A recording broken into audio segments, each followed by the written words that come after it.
Hello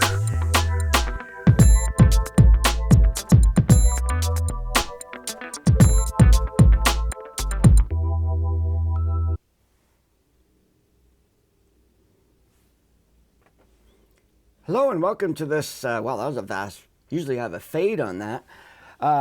Welcome to this edition of Dr. K's Psychobabble, where we are going to be talking about a key aspect of behavior management implementation, and that is baselines and documentation. So I thought I would offer you an example of a baseline right here.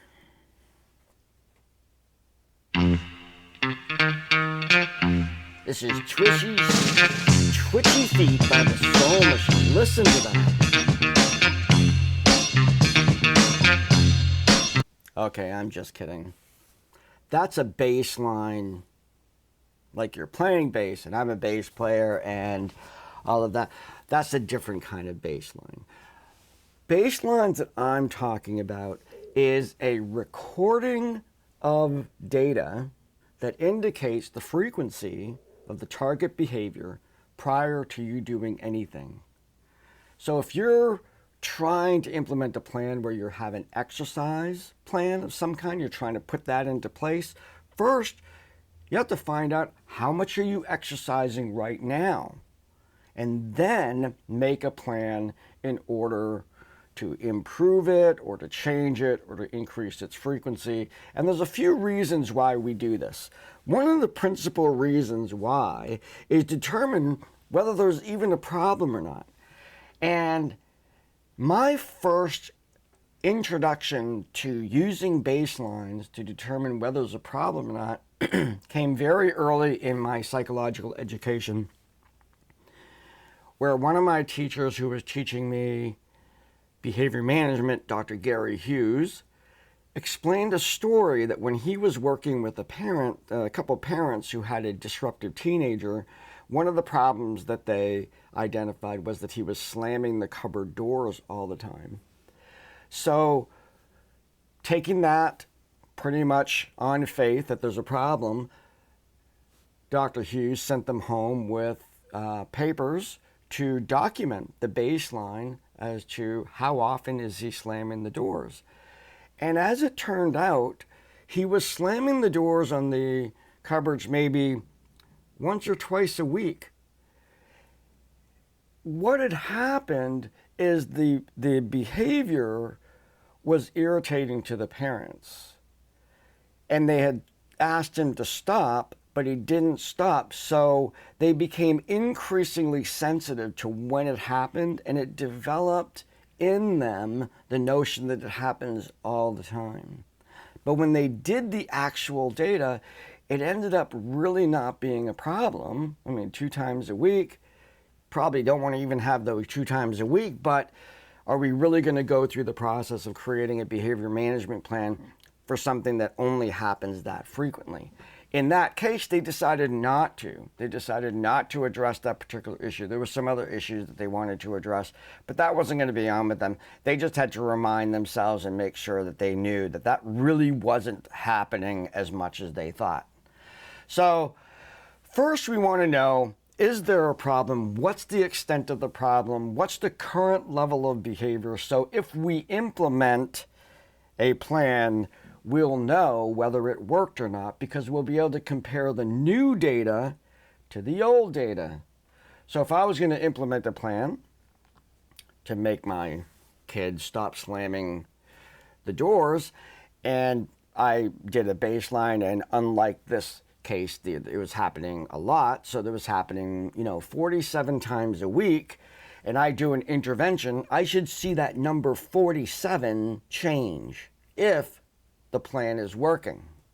So if the plan is working to reduce, I might see 48, I might go down to 32, and then it goes down to 20, then it might go up to 50, but there's some predicted variance that sort of happens when you implement a behavior plan. In fact, you often expect for there to be a bump in the frequency of the behavior once you implement a plan. just as a nature of how individuals respond to behavior plans. So there might be a bump, so it might actually go up to 50 something and then slowly go down, and that's evidence that something's working. Other ways that we use baselines is, are we implementing it correctly?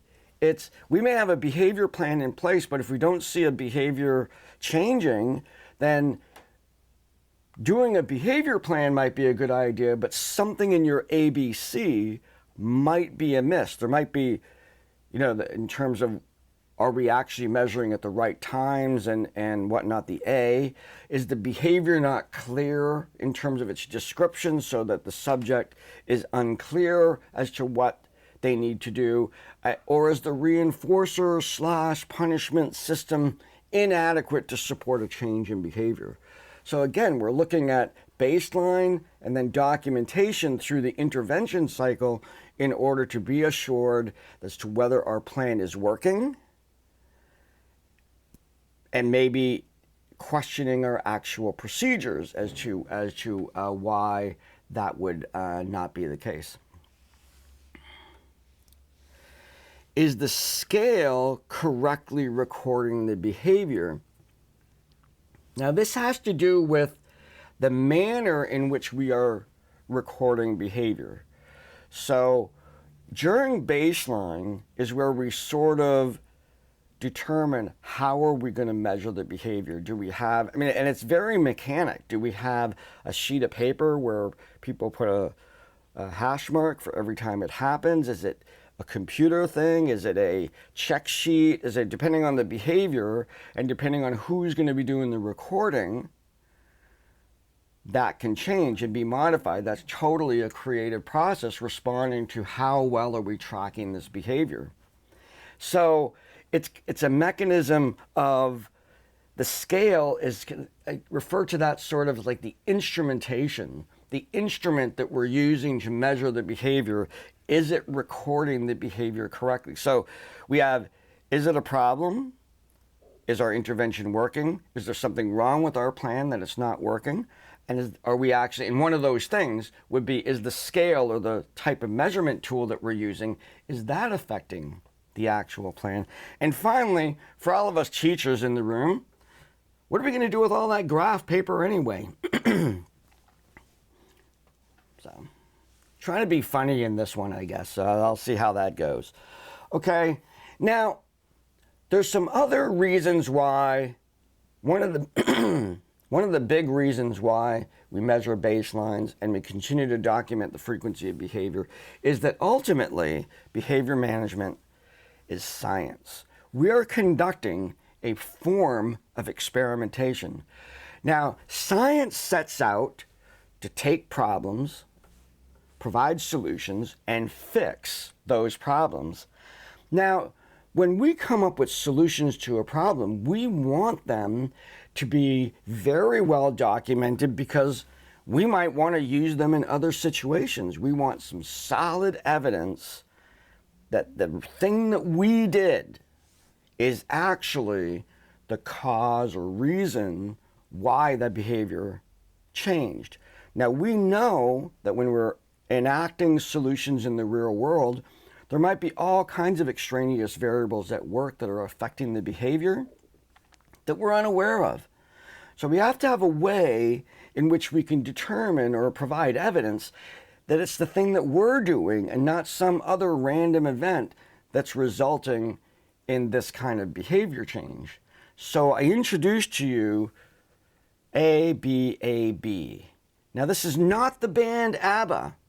That's different. ABAB is a sequence of steps in the scientific determination as to whether or not the intervention you are doing is actually the cause of the change in your measured behavior. These are steps in the process. First, the A, we take an initial baseline. And then whatever plan that it is that we're going to do, whether we're going to reinforce a particular behavior and make it go up, or whether we're going to institute a removal of reinforcement, timeout, or a punishment system for the behavior that we want to get rid of. Let's stay with the theme of we're going to do a reinforcement plan to increase a particular behavior. That's the part B. We intervene, we add that component to the environment. We implement the actual intervention plan, and we measure behavior then.